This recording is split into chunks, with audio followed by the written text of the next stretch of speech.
Hello, my reading friends. Today we're going to be reading Pinocchio. Let's get started.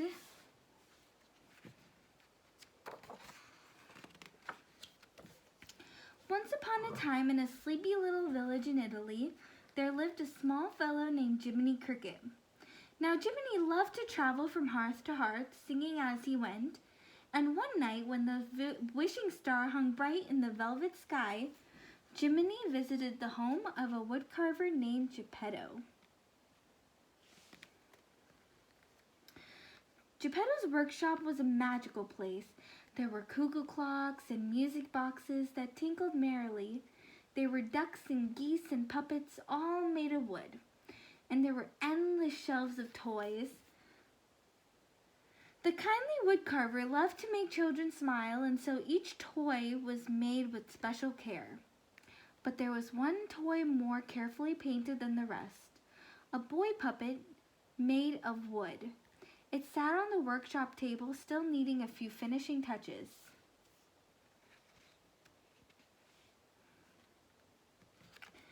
Geppetto stood before the puppet and carefully painted on eyebrows and a mouth. His cat Figaro and his goldfish Cleo looked on. "Now," said Geppetto, "I have just the name for you. Pinocchio. Do you like it, Figaro?" Figaro shook his furry head. "No? Well, you'll grow to like it," said Geppetto. "Pinocchio it is." Later that evening, Geppetto put Pinocchio away for the night and climbed into bed. Before he fell asleep, Geppetto looked out his window at the brightly lit sky. "Oh, Figaro, look!" he exclaimed. "The wishing star!" Geppetto made a wish. It was one dear to his heart. "Starlight, star bright, first star I see tonight. I wish I may, I wish I might, have the wish I wish tonight." "Figaro, do you know what I wished?" "I wished that my little Pinocchio might be a real boy," said Geppetto. Then he settled into bed. While the village slept, a brilliant light of palest blue filled Geppetto's workshop. The beautiful light sparkled and transformed itself into the blue fairy. "Good Geppetto," said the fairy to the sleeping man. "You have given so much happiness to others. You deserve to have your wish come true." The blue fairy glided across the room to Pinocchio. She lifted her golden wand and waved it through the air. "Little puppet made of pine, wake, the gift of life is thine," she proclaimed.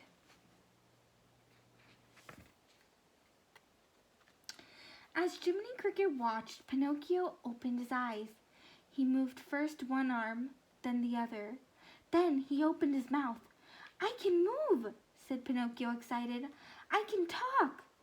"Yes, Pinocchio," said the blue fairy. "I have given you life because tonight Geppetto wished for a real boy." "Am I a real boy?" asked Pinocchio. "No, Pinocchio," said the fairy. "You may be a real boy someday, but first you must prove yourself brave, truthful, and unselfish. You must learn to choose between what's right and wrong." "But how will I know?" asked Pinocchio. "Let your conscience be your guide," said the fairy. "What's a conscience?" asked Pinocchio. "What's a conscience?" repeated Jiminy Cricket. "I'll tell you. A conscience is that still small voice that people won't listen to. And that's just the trouble with the world today," said Jiminy, jabbing his umbrella in the air. "Mr. Cricket," said the fairy, "would you like to be Pinocchio's conscience?"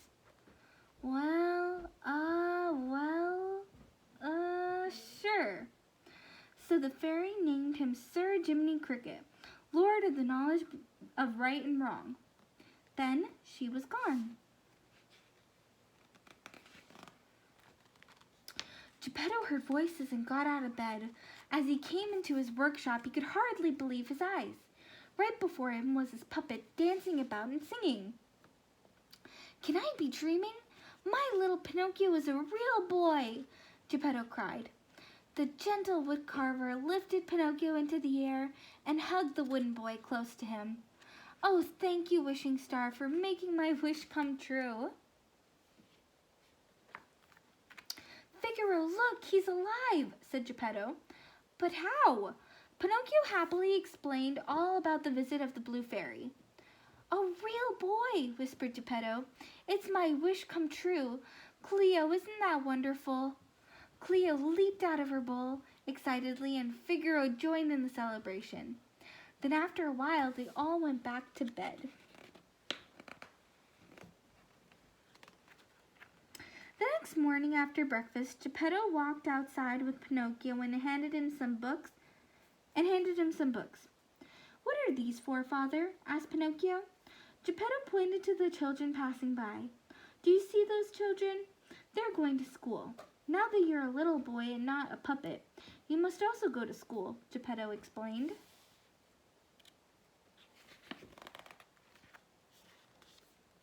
With an apple in one hand and his school books in the other, Pinocchio hurried off in search of the school. He wanted to be like all the other boys and girls. I'll make father proud, he said, gaily swinging his books and whistling.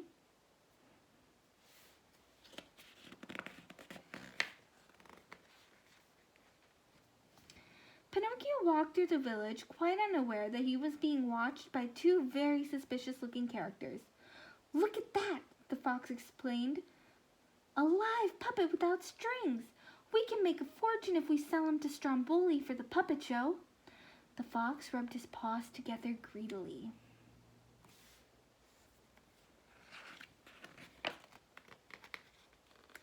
As Pinocchio walked by, the fox tripped him with his cane. Oh, I'm terribly sorry, apologized the fox. Allow me to introduce myself. I am J. Worthington Foulfellow, but my friends call me Honest John, he said with a bow. And this is my friend Gideon, he added, pointing to the cat standing beside him.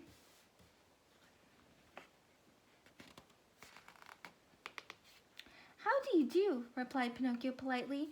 I must go. I'm in a terrible hurry. And where are you going? Asked Honest John. Why, to school, of course, answered Pinocchio. School, sneered the fox. Why waste your time going to school? A talented boy like you should be on the stage. Do you mean be an actor? Asked Pinocchio with wonder. Yes, just think of it. Bright lights, music, the roar of applause, and fame. Gideon nodded his head in agreement. Come with us, said the fox slyly. We'll make you a star. Meanwhile, back at Geppetto's workshop, Jiminy Cricket was just waking up. Ooh, said Jiminy, hurrying into his hat and coat. Fine conscience I turned out to be, late the first day. He fixed his tie, buttoned his vest, and ran out the door. Oh well, said Jiminy, racing after Pinocchio. He can't get into much trouble between here and school. But just then, Jiminy saw Honest John and Gideon leading Pinocchio down the street, in the wrong direction. Hey, called Jiminy, hold on there. But Pinocchio didn't hear him. Jiminy yelled a little louder, Hey, Pinocchio, where are you going? Oh, hello, Jiminy, said Pinocchio. I'm going to be an actor. What? Asked Jiminy. Now wait a minute, son. You can't go to the theater. Here's what you do, explained Jiminy. You say thank you just the same. You're sorry, but you've got to go to school. Right, said Pinocchio.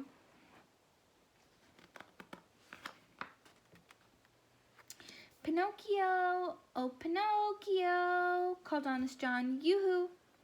Pinocchio heard his name, forgot all about Jiminy Cricket, and walked right into Stromboli's wagon. When Stromboli saw Pinocchio, he rubbed his hands together with glee. A puppet with no strings, thought Stromboli. He will make me lots of money.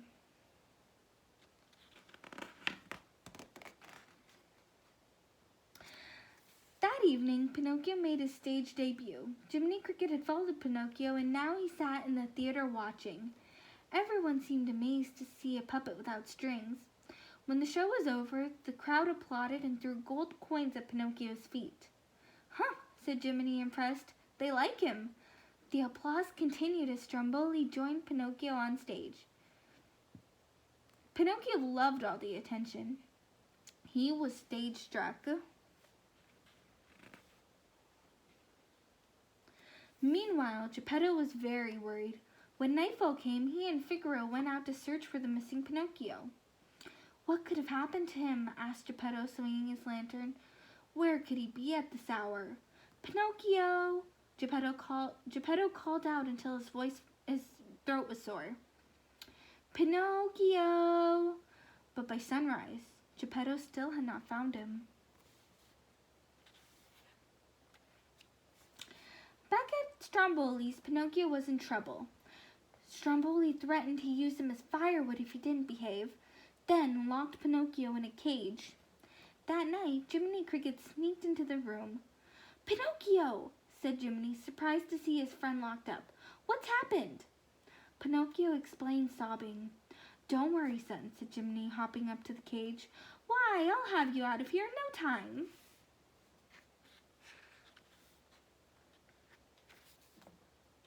Jiminy tried and tried, but he just couldn't get that lock to open.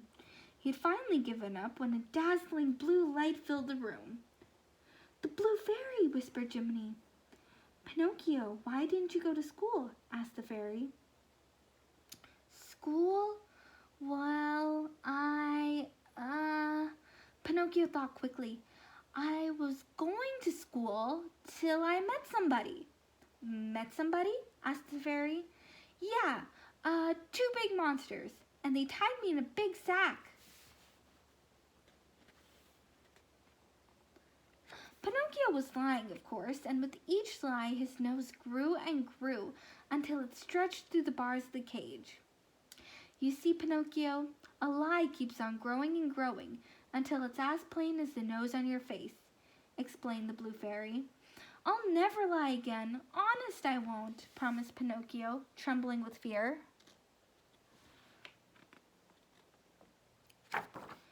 Jiminy Cricket cleared his throat. Please, Your Honor, Miss Fairy, give him another chance, he pleaded. Since Pinocchio was genuinely sorry, the Blue Fairy waved her magic wand and unlocked the cage. I'll forgive you this once. But remember, a boy who won't be good might just as well be made of wood. Oh, I'll be good, insisted Pinocchio. Very well, said the fairy. Then she disappeared. Jiminy and Pinocchio jumped down from the cage. Come on, my boy, said Jiminy Cricket. Let's go. In a nearby tavern, Honest John and Gideon sat with the coachman. These three scoundrels were finishing up the details of a deal. Now the coachman was an evil man who lured naughty boys to Pleasure Island to make silly donkeys of themselves. Once there, the boys never returned home. Honest John and Gideon agreed to help the coachman find some more boys.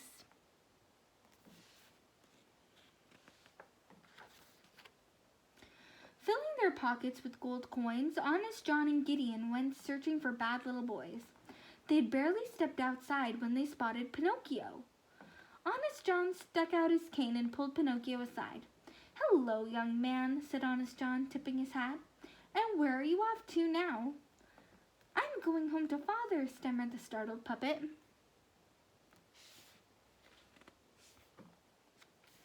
You look a bit pale. Let me check your pulse, said the fox, holding Pinocchio's wrist. Ah, just as I thought. You can't possibly go home in this condition. What you need is rest and relaxation. I know just the spot, he chuckled. Pleasure Island. Pleasure Island? Asked Pinocchio. Trust me, said Honest John slyly. It's a wonderful place. Once again, the two rascals led Pinocchio down the street. They filled his head with promises of games and toys and all the candy he could eat. Jiminy Cricket followed at a distance. This doesn't look too good to me, he groaned. I don't know how he's ever going to become a real boy following those two around.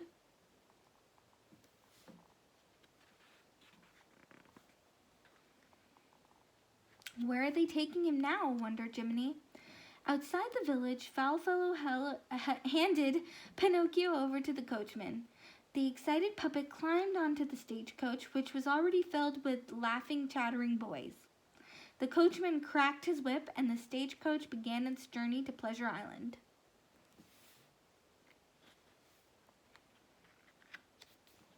By nightfall, they were on the ferry that would take them to Pleasure Island. During the crossing, Pinocchio met a boy named Lampwick. "Ever been to Pleasure Island?" asked Lampwick. "Uh-uh," answered Pinocchio. "Me neither," said Lampwick, "but they say it's a swell joint. No school, you loaf around, plenty to eat, plenty to drink, and it's free." "Look at all those cigars," cried Pinocchio as the ferry came to a stop. "This is it," yelled Lampwick. The boys ran down the gangplank onto the mysterious island.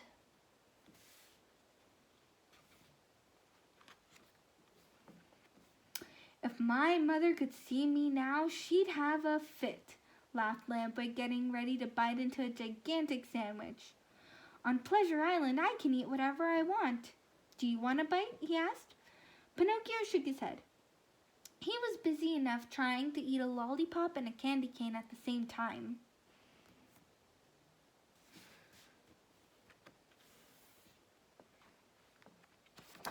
While Pinocchio stuffed himself with sweets, Jiminy Cricket explored the island. He crept up behind the coachman who was giving orders to his men. "As soon as those brats turn into donkeys, I want you to round them up. They should be down in the salt mines by daybreak," yelled the coachman, cracking his whip. "So that's it," said Jiminy, frightened. "I'd better find Pinocchio." Jiminy held on to his hat and raced off to warn his friend.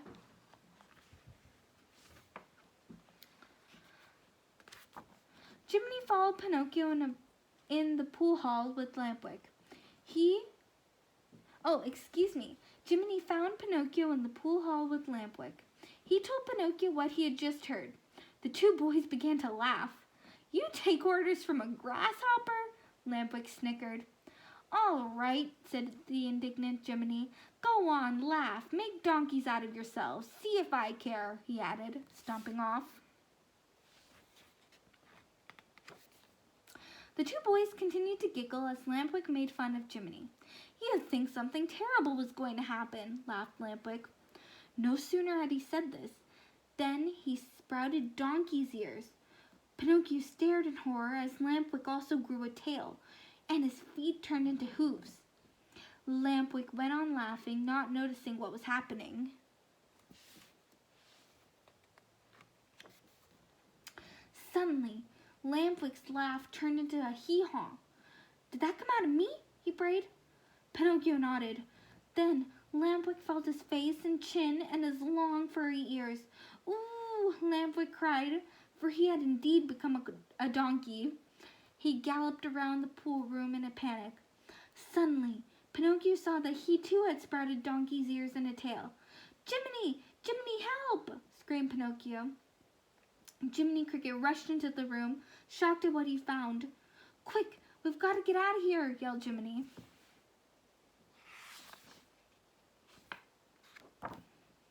Pinocchio and Jiminy raced across the now deserted island, leaping over mounds of discarded candy and toys. They ran as fast as they possibly could. "Faster, Pinocchio! We must get off this island before daybreak," urged Jiminy. When they reached the edge of the island, they found themselves at a cliff overlooking the sea. "You've got to jump!" yelled Jiminy. So Pinocchio dove in and Jiminy followed, using his umbrella as a parachute.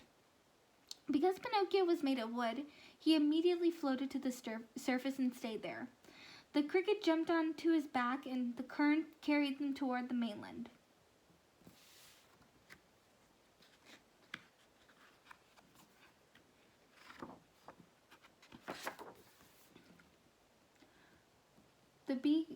The bedraggled pair reached the shore at sunrise. "I sure made a mess of things," moaned Pinocchio. "Now I'll never become a real boy." Nearby, Jiminy noticed a floating bottle. "Pinocchio," called the cricket, "grab that bottle. There's a message in it." Pinocchio reached for the bottle and gave it to Jiminy, who read the message. It says Geppetto was headed for Pleasure Island when Monster the Whale swallowed his boat. But Geppetto is still alive in his belly.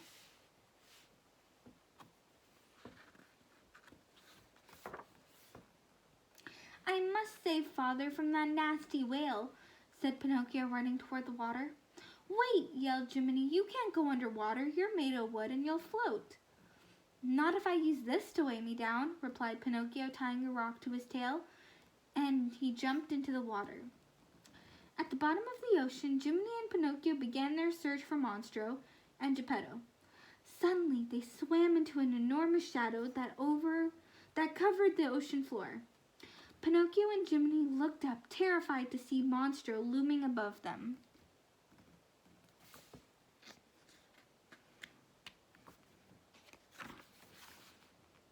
Pinocchio untied the stone and floated up toward the whale. At that moment, Monstro opened his gigantic jaws, ready to eat lunch.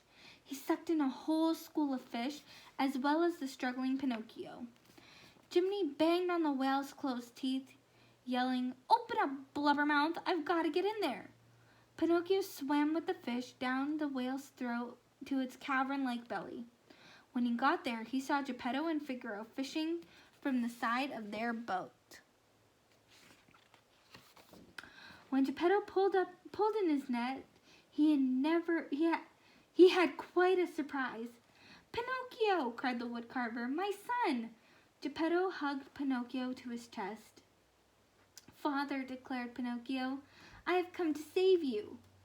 "Oh no, son. It's quite hopeless, I'm afraid."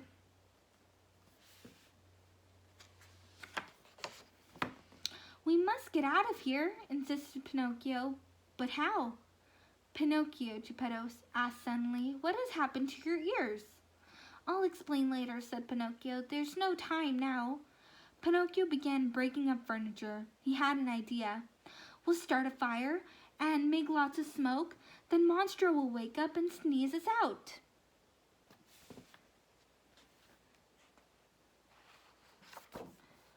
Monstro soon began to feel the fire in his belly. He tossed and turned frantically, hurling his gigantic body through the waves. Inside, the captives quickly jumped onto the raft and paddled towards the whale's throat. "Hurry, father!" yelled Pinocchio. "We'll never get by those teeth," murmured Geppetto. "Oh yes, we will," Pinocchio assured him. When they reached the whale's mouth, his gigantic teeth barred their way. But then Monstro let out an enormous sneeze, blowing the raft out to sea. When Jiminy saw the raft coming, he hopped on.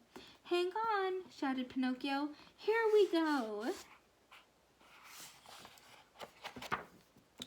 Even though they were free, they were not yet out of danger. Monstro was furious.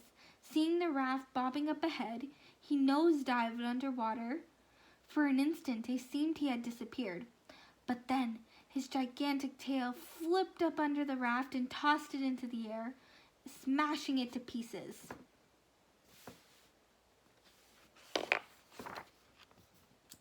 As Geppetto began to sink, Pinocchio grabbed him and carried him onto his back. "Swim for shore! Save yourself!" the old man moaned, gasping for air. Eventually, they were washed up on the shore. Geppetto looked around to see if everyone was there. To his dismay, he saw Pinocchio lying face down in the water.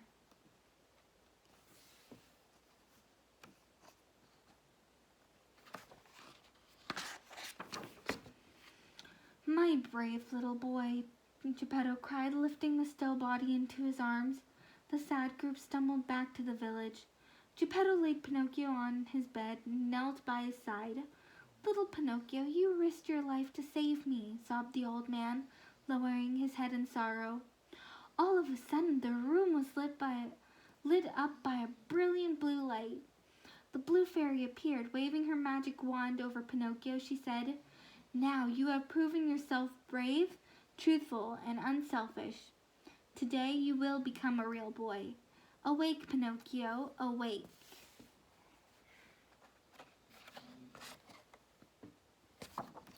Pages are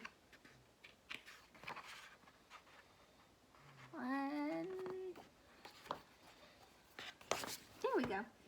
The lifeless wooden boy was suddenly transformed into a real live little boy. Sitting up, Pinocchio blinked his eyes. "Why are you crying, Papa?" he asked. "Pinocchio, you're alive!" gasped Geppetto with joy. "And you've become a real live little boy." Cleo jumped with joy and Figaro danced a jig. At last, the gentle woodcarver's wish had come true. Jiminy Cricket watched the joyous scene.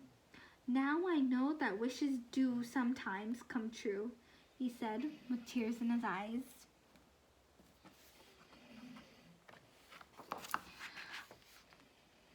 All right, my friends, that's the end. I hope you guys like that story, and I will see you next time. Bye-bye.